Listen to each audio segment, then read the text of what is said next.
one of the largest ships sailing our oceans. She's as tall as a 10-story building. And in a year, she travels 2/3 the distance to the moon. Well, it's his job to keep out of my way, but he's not moving. In 12 months, she carries nearly 200,000 containers, a cargo worth $4.5 billion. Cargo that must be delivered intact and on time. Yet this huge ship has a crew of only 22, who have to be ready for any conditions, any emergency. All ship personnel to your boat station. See any lights? And must be ready to defend their ship against desperate marauders, modern-day pirates. The Atlanta's mission? Transporting and protecting a mountain of very valuable cargo. Come, experience life aboard a maritime megastructure. Witness the mechanics and machinations of life at sea. Okay, I'll go ahead, thank you. And visit the bustling ports that feed the ever-growing world of trade. Welcome aboard the OOCL Atlanta, a mega ship, a true giant of the ocean.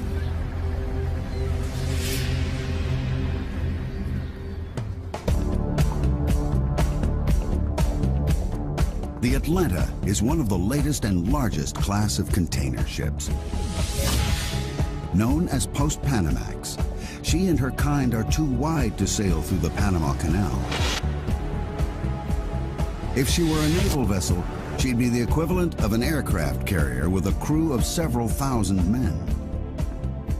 The Atlanta has a crew of just 22, ranging from a handful of ordinary seamen who work to keep the Atlanta shipshape at all times.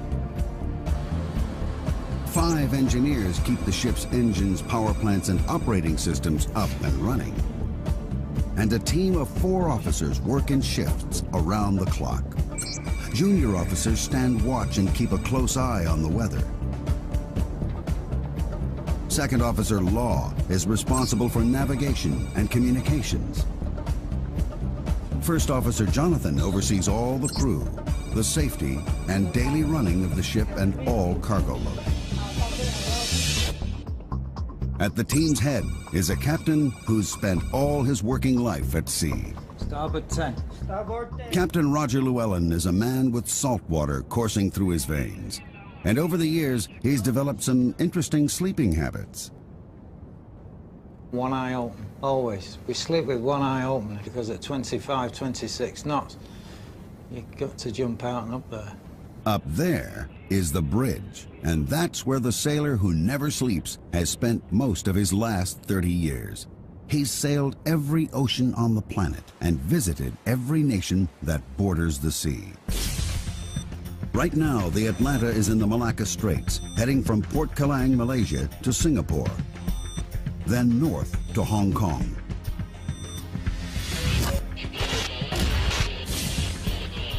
It's a hectic schedule on a crowded route. 050. A lot of traffic not doing what they're supposed to do, a lot of traffic not reporting. So you've got to have eyes at the back of your head. You've got to keep an eye out for everything moving, especially small coastal traffic. We've got one here, not reported, you see. He's trying to get across the bow. When the Atlanta blows her horn, you'd be well advised to move out of her way. Her vital statistics are staggering. From bow to stern, the Atlanta is 323 meters long. That's over 1,000 feet. In fact, if you could tip the Atlanta up on her bow, she'd edge out the Eiffel Tower. The area of her top deck is greater than 2 football fields. Fully laden, the Atlanta weighs more than 300 jumbo jets. On her normal route, she carries cargo from Southeast Asia to the west coast of America and back again every 42 days. These ocean giants make the Earth very small. It is a village, because one minute we're in the east, next minute we're in the west. Very little time between the two. So we're constantly plying the world with manufactured goods. Mega ships like the Atlanta help keep the wheels of global commerce turning. Over half the world's cargo is carried in containers. In 1 year, nearly 20 million containers are moved a total of 300 million times. It's a payload worth almost $5 trillion. The Atlanta may be loaded down, but she still has to be on time. She runs to schedule for thousands and thousands of miles. She'll arrive on time. In Singapore, containers are arriving from all around the region. Some have a date. With the Atlanta, these transfers must be planned with military precision. It's a chain where a weak link means a cargo gets delayed, or even worse, lost. The bottom line, the cargo must be at port waiting when the Atlanta docks.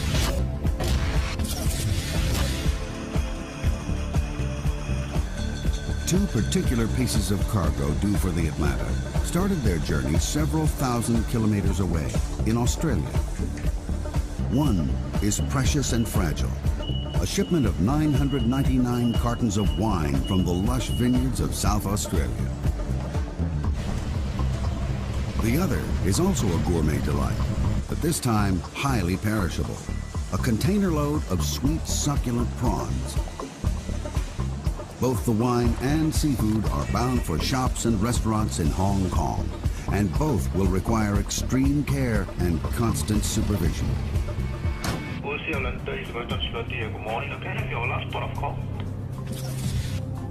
The Atlanta's due in Singapore in less than 24 hours, but there's a problem.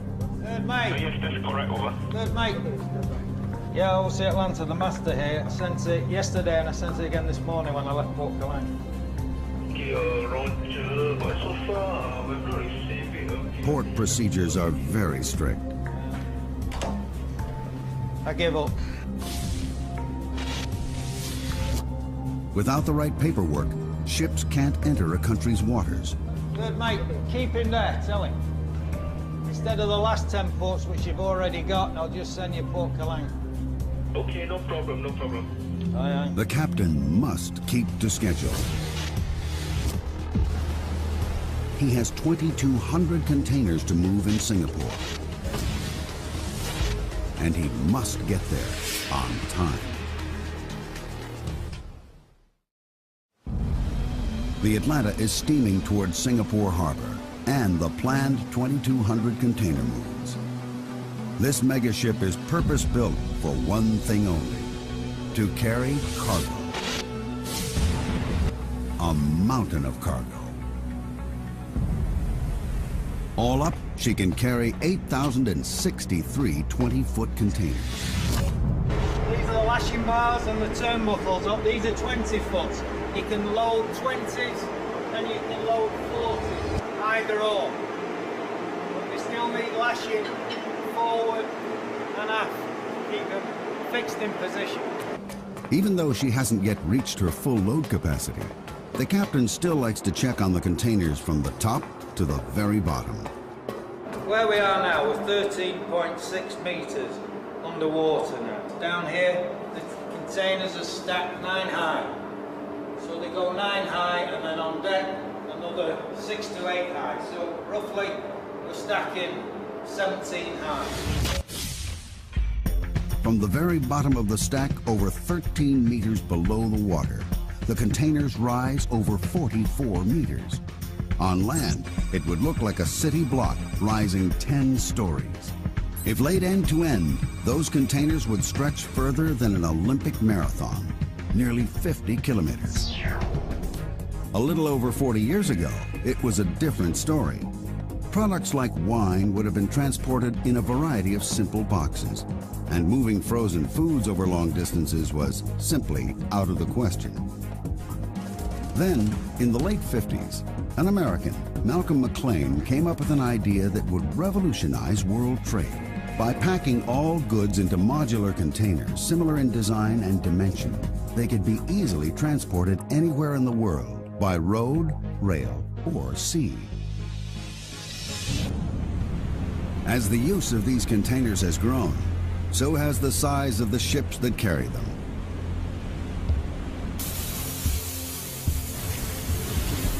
The Atlanta is one of 12 SX-class ships built for OOCL by the Samsung shipyard in Korea. It took over 8,000 workers nearly 9 months to build her, at a cost of over $150 million. She is the largest ship ever built when she was contract. And she had been installed the largest main engine when available in that time. For the engine power that he was given, for the speed he wants, he's done, for me, a great job. When first launched, the SX class held the world record as the largest container ship ever built. We use the high tensile steel to get the minimum light ship weight so that we can maximize the cargo loading capability. It's that combination of high tensile steel and the design of the hull that gives the Atlanta her enormous load-carrying ability. This that runs the full length of the ship, it's a very important structural member for stresses, because you must remember there's so many big openings that the ship is bending all the time. In this area, when you've got 95,000 horsepower pushing this ship, the pressure is enormous. You can see that the frame structure is very heavy. So this is a high stress area, especially in heavy weather. The real pride of the Atlanta is the power plant. This is one of the world's biggest diesel engines. A 12-cylinder turbocharged monster. Its sheer size is breathtaking. The engine fills a room 6 stories high, 6 stories of incredible power. The engine peaks at 104 revolutions per minute, but generates a mind-blowing 93,120 brake horsepower. That's over 700 times more power than an average family car.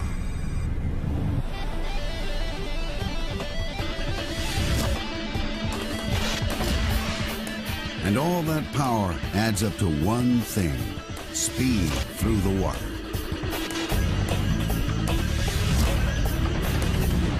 She can average nearly 25 nautical miles an hour. That's fast enough to water ski behind, as long as you can handle that huge stern wash. While at sea, the Atlanta can notch up over 570 nautical miles a day. But a speed like that comes at a price.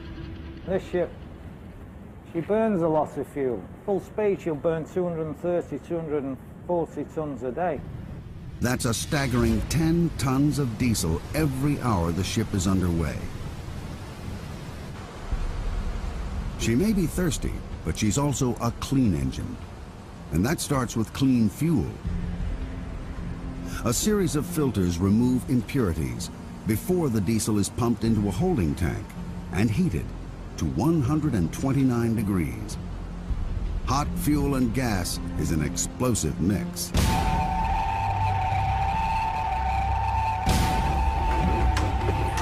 Number 7 cargo hold, number 7 cargo hold, the fire alarm's gone off.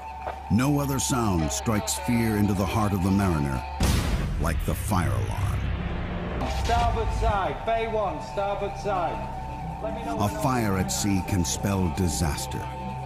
A small spark can soon become a fireball. The crew have to be ready to act in an instant. In the ocean, you're on your own, you've got nobody.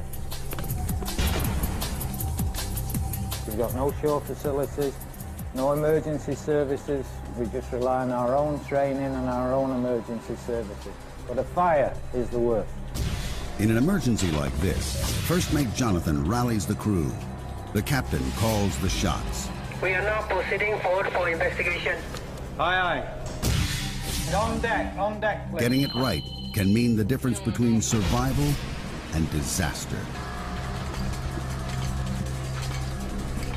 Both those are ready. Okay, I'm going to start the emergency fire pump.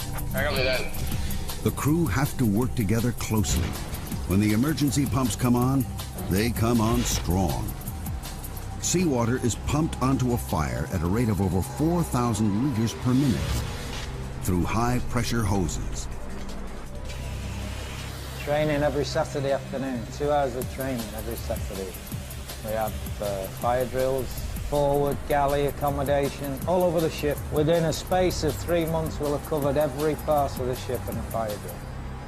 And 95% of all fires at sea are in the engine room. Meet me down at the CO2 room. The CO2 room. Do you read over? Yeah, copy. Each week, the Atlanta's crew carry out an intensive fire drill. A fire in the engine room is the most dangerous of all and cannot be fought with water. Fighting an engine room fire requires a different strategy. This room is filled with hundreds of bottles of carbon dioxide, which can be directed automatically to the engine room via a network of sprinkler systems, starving the fire of oxygen. The Atlanta has been powering her way towards Singapore, with Captain Llewellyn determined to keep her on schedule. The Atlanta's ability to maintain her top speed is thanks to her revolutionary propeller. This 85-ton, 6-bladed piece of molded alloy spinning at just 104 revolutions per minute provides enough thrust to drive her forward at 25 knots. Sitting behind that propeller is a huge rudder that plunges nearly 12 meters below the surface of the waves. It's roughly the same size as a double-decker bus. And with a surface area like that, the captain doesn't want it angled for too long. A rudder at an angle causes drag, which slows the ship down. You need to keep the rudder movements to a minimum. So I like just to keep her within 1 degree on either side, but that depends on the sea conditions. Big swells, big following sea, you can't do that. At the moment, the sea conditions are perfect for steering a straight line to Singapore. ETA, 0700 hours.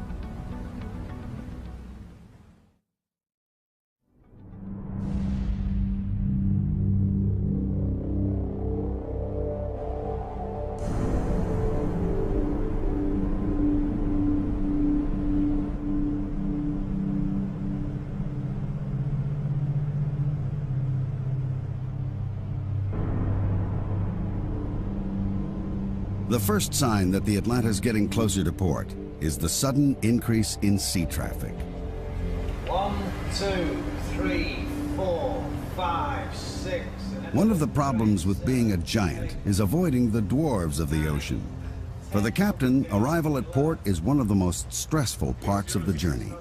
He has to be ready to react in an instant. Well, it's his job to keep out of my way, but he's not moving, you see. He's still coming across. Now he's going round. Now he's going to come across my stern. It's going to be a long day for the captain and his crew. Getting into port is just the first hurdle. It's the end of, not the end of the working day, but it's because we got cargo work straight away after, but it's the end of the problems in the Singapore Straits, so we can relax a little. Engine tested head on a stern. While the captain maneuvers the Atlanta carefully closer to port, 2,500 kilometers away, another key individual is frantically working behind the scenes. Eric Lee is the ship planner. At the head office in Hong Kong, he's using the latest in sophisticated cargo planning software. He calls all the shots when it comes to loading the Atlanta's 8,000 containers, and must make sure that every piece of cargo is ready and waiting. A miscalculation could prove costly. The worst thing is the ship is sitting at the terminal, berthing at the terminal without any work. We lost a lot. Eric isn't the only one who has to get his planning right. Captain Llewellyn must get to the port on time. But before he gets there, the busy waterways are going to get even busier. It's time to call in the assistance of a local expert, the pilot. Every harbor has its own secrets.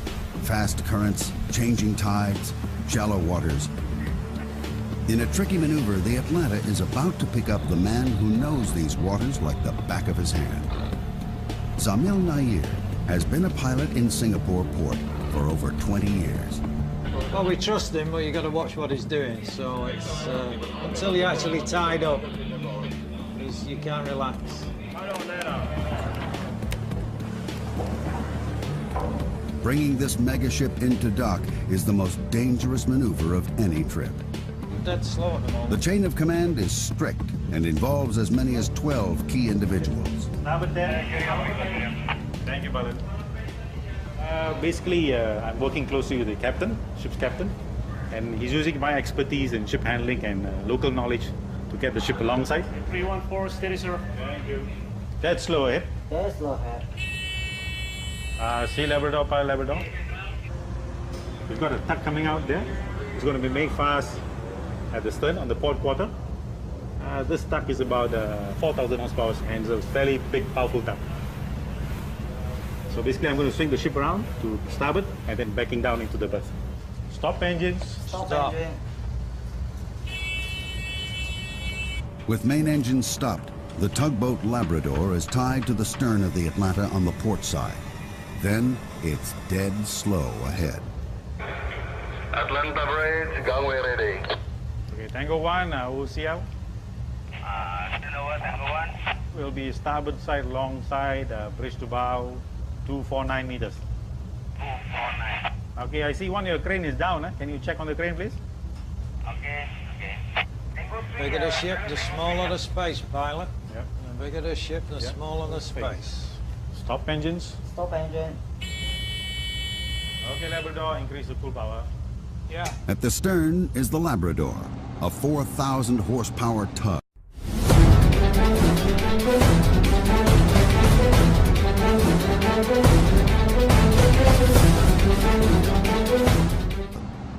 Up front, the Atlanta's huge electric-driven bow thruster adds another 3,350 horsepower.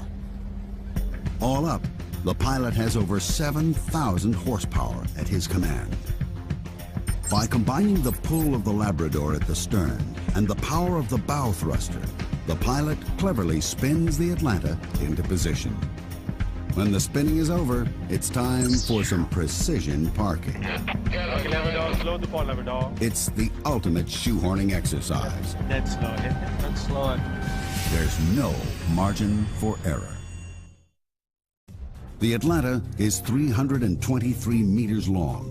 She's being parked in a space with only meters to spare. Stop engines. Stop engine. What have you got forward now? How much?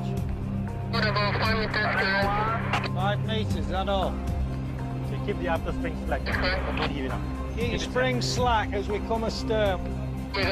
Even though they perform this operation hundreds of times a year, it's a tense time for all the crew. All the way on your forward spring now. All the way forward. 2 meters, 2 meters. Should be on the road in a minute.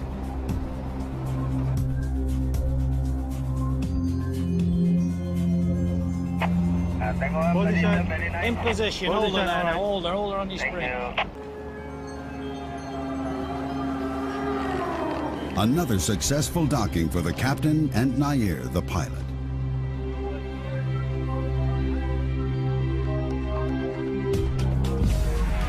And the moment the Atlanta docks, things swing into action as the trucks line up for loading and unloading.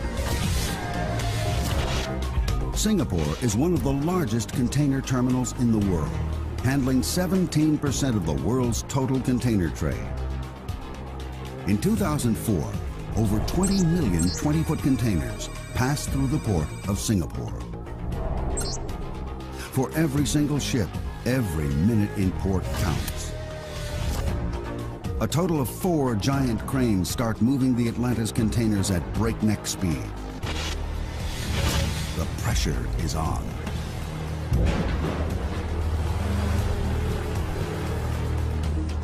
The Atlanta has 2,200 containers that need to be moved, and the captain's hoping it can be done in under 20 hours. This is where Eric's cargo planning is really put to the test. He has to pre-plan every move and allocate each container a specific position on the ship. No container should be moved twice. Double handling wastes time and money. So containers due to be unloaded at the next port must be stacked close to the top, while a container bound for America needs to be stacked deeper in the hold.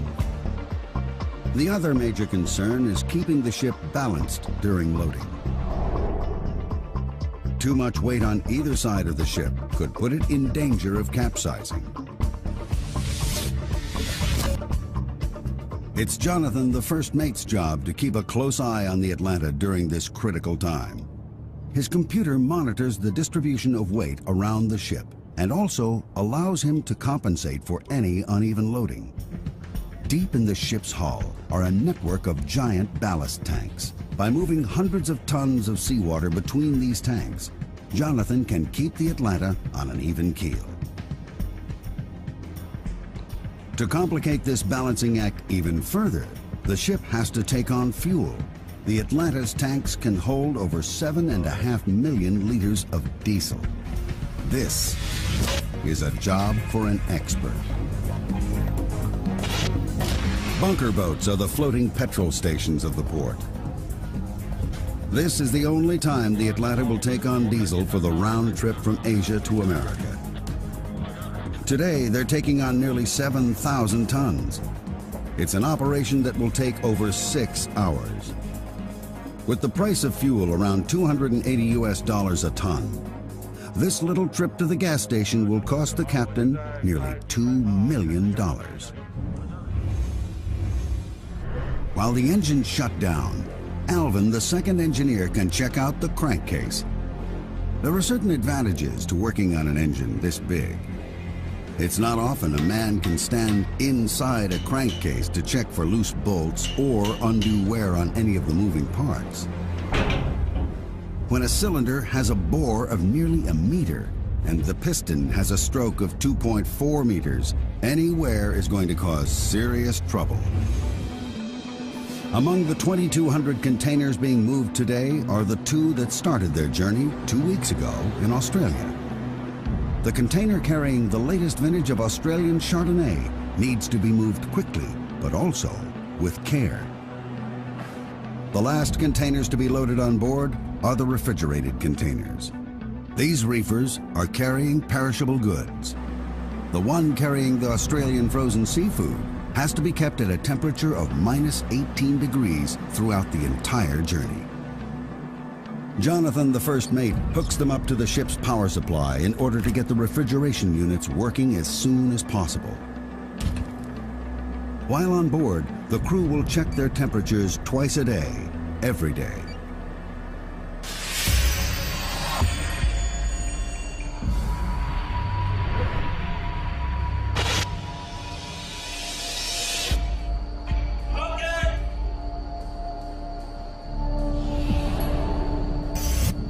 Below decks, the crew go on a manhunt. At dock, there's always the risk of taking on extra cargo, human cargo. Stowaways looking for a free ride to the USA.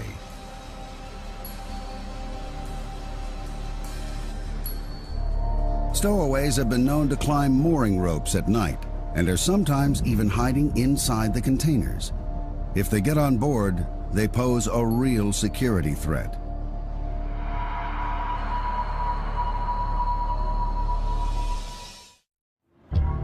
While the crews search for stowaways down below, up on the bridge, the officers are planning for the sea voyage ahead. It's the second mate's responsibility to plot the course.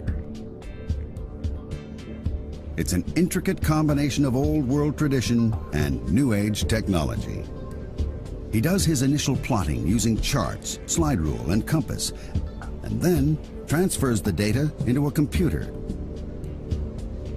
The advanced software then links his data to the satellite navigation systems and radar. The result? The officers on the bridge can plot the ship's course and see any oncoming traffic, all in real time. Well, the beauty of that for me is you see where you are instantly. You see exactly where the ship is. And there's many times I have to be on my own, so I need to know where she is. A ship of this size, when she's drawing 13.6, 14 meters, we need to know exactly where she is. The search for stowaways below deck is complete, and the crew have given the bridge the all clear.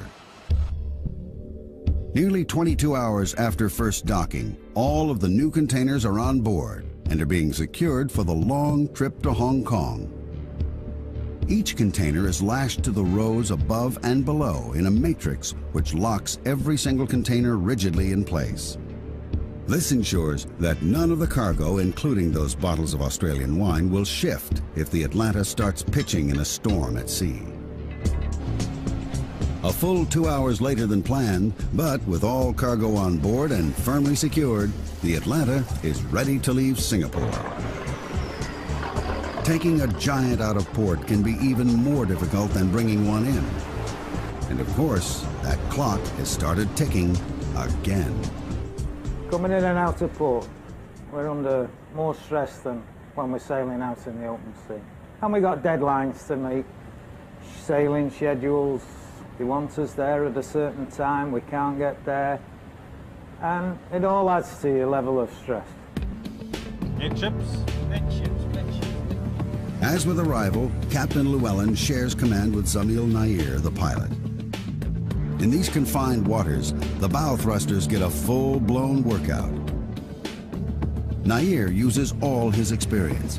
First, reversing the Atlanta before the tugboat with all of her 4,000 horsepower helps spin the Atlanta away from the docks and points her in the right direction. Steady as she goes. Tango 4, pilot Tango 4. Steady. Pilot Tango 4. With the Atlanta slowly increasing speed and safely on her way, Nair now needs to meet up with another incoming ship.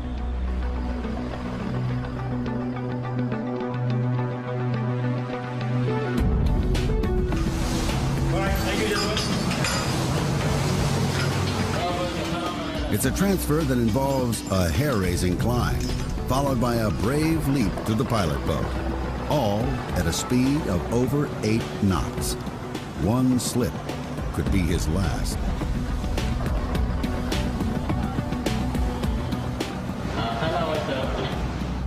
By his calculations, it's a leap of faith that he performs as many as 8 times in one working day.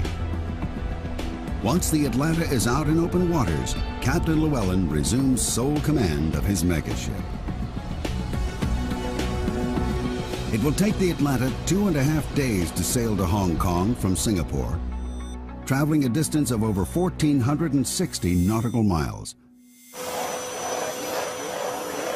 That's a lot of time at sea. Time that's taken up with regular maintenance and a strict timetable. You must have a routine. You're keeping yourself ready and waiting for the next challenge. Once a week, Captain Llewellyn, the first mate, and the bosun carry out inspections of every section of the Atlanta's living quarters. Home entertainment here, Chief, mate. Home from home.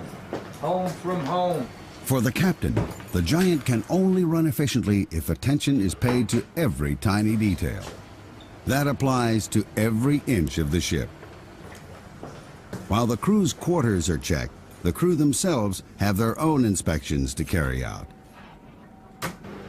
Electricity is crucial for all the ship's operating systems. The engineers are responsible for keeping all 5 3,000 kilowatt generators running smoothly. Without them, the Atlanta would be dead in the water. The refrigerated containers also rely on electricity. The crew have to check the temperature of every single reefer twice a day. It's a full-time job to keep perishables like the Australian seafood in tip-top condition. And guess what? The Atlanta can carry over 700 of these refrigerated units. Although the Atlanta is surrounded by water, none of it, of course, is drinkable. Every drop of fresh water on board is made by turning seawater into drinking water. The ship's desalination plant can treat 30,000 liters a day, but it has to be cleaned regularly. Salt builds up on plates, which have to be stripped, cleaned, and put back into operation quickly.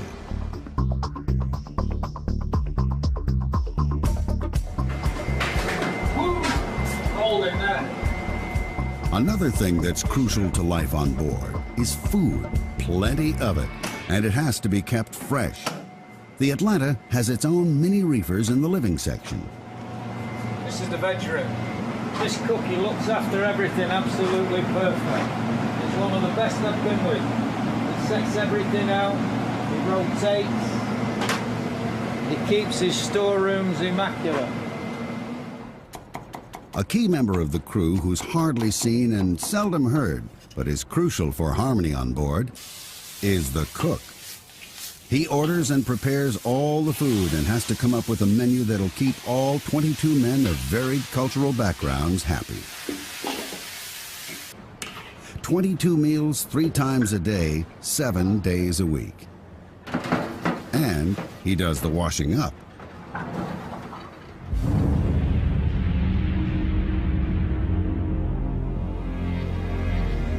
For the captain, sharing meals with the crew is about far more than just the food.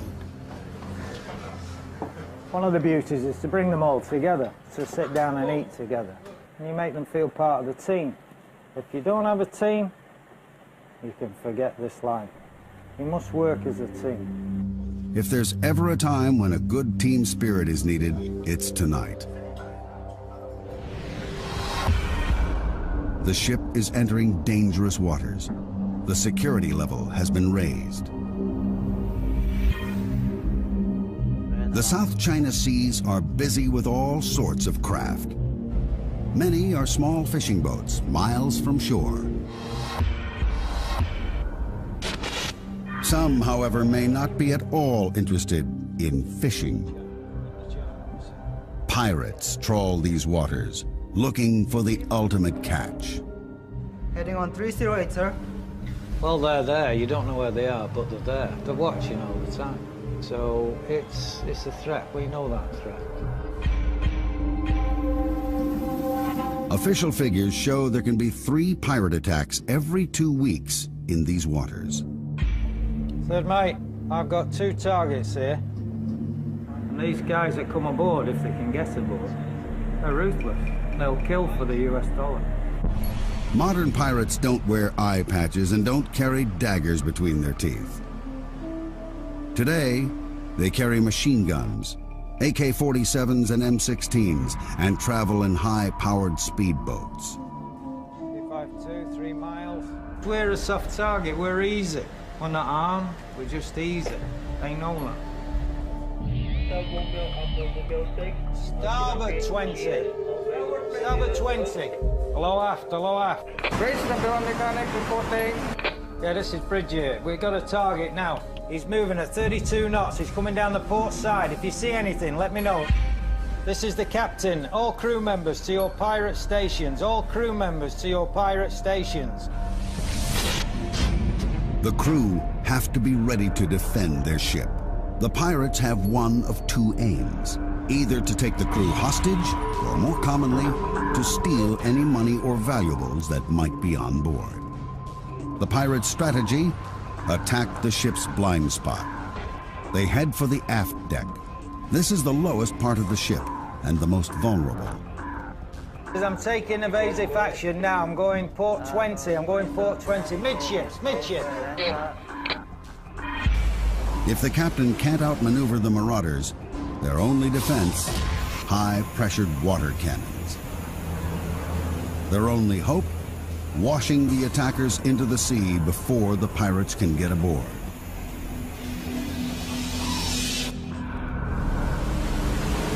Luckily for the crew, tonight turned out to be another close call. The fast-moving vessel was just a fishing boat crossing paths with the Atlanta. But if it's not one threat, it's another. The wind is freshening. The seas are rising. Intense tropical storms of the typhoon season command respect and demand a response. The captain can either skirt the storms, burning more fuel and losing time, or take them head on. This time, he decides to take the risk. No matter the weather, the crews still have to attend to their duties. The reefers still have to be checked, even if it means braving winds up to 70 knots.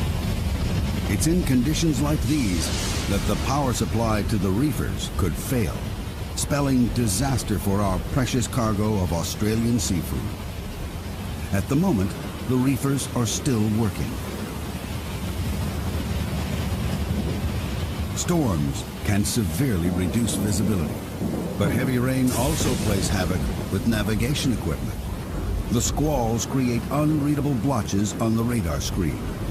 The danger: there are times when the crew of the Atlanta are almost sailing blind.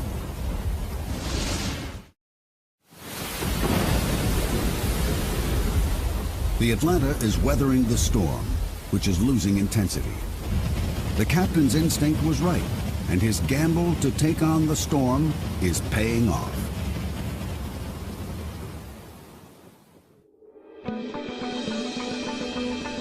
But now, she still has to make Hong Kong by midnight. The rest of her journey depends on it.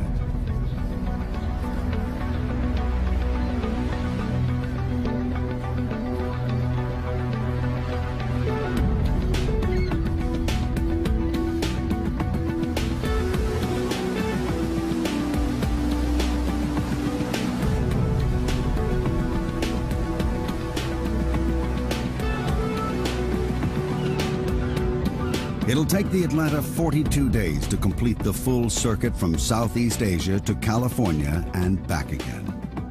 It's a mega trip, even for a mega ship. In a year, the Atlanta sails over 260,000 kilometers, which is roughly 2/3 the distance to the moon. 5 miles to our next Wi-Fi. 5 miles. Yeah, 313. 313, I heard.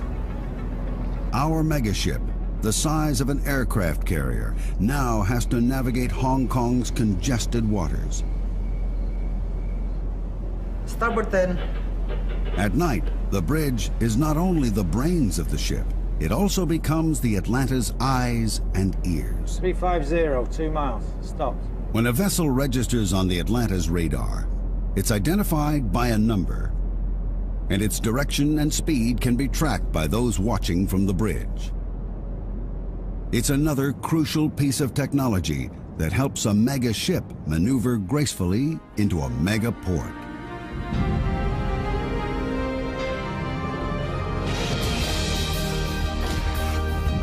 Bringing the Atlanta into another of the world's busiest ports at night means this small crew have to work together with maximum efficiency once again. It's just before midnight. In any 24-hour period, as many as 100 container ships sail into this harbor. The Atlanta is the last of the day.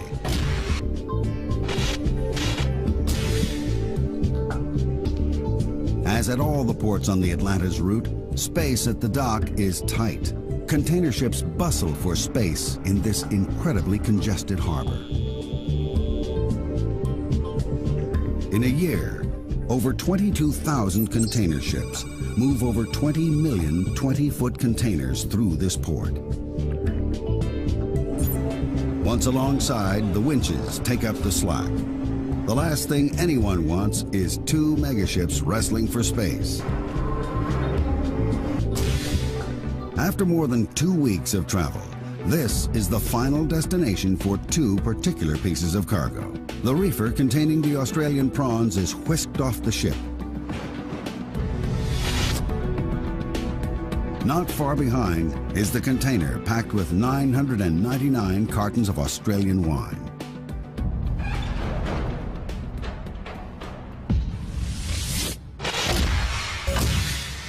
The containers carrying both the prawns and wine reach a cargo warehouse. This is the telling moment.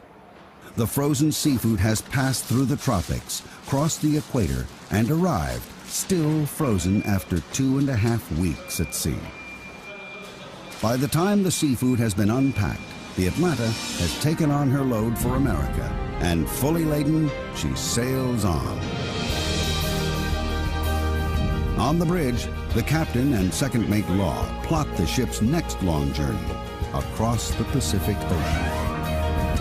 Having made a long and perilous journey of their own, all 999 cases of wine have arrived intact and on time.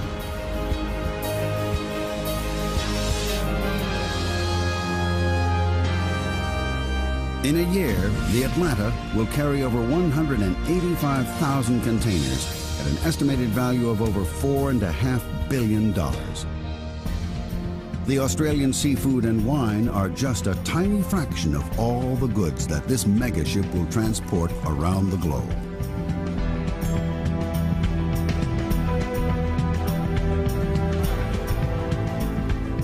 The Atlanta won't dock in California for another 10 days, giving some of the crew a chance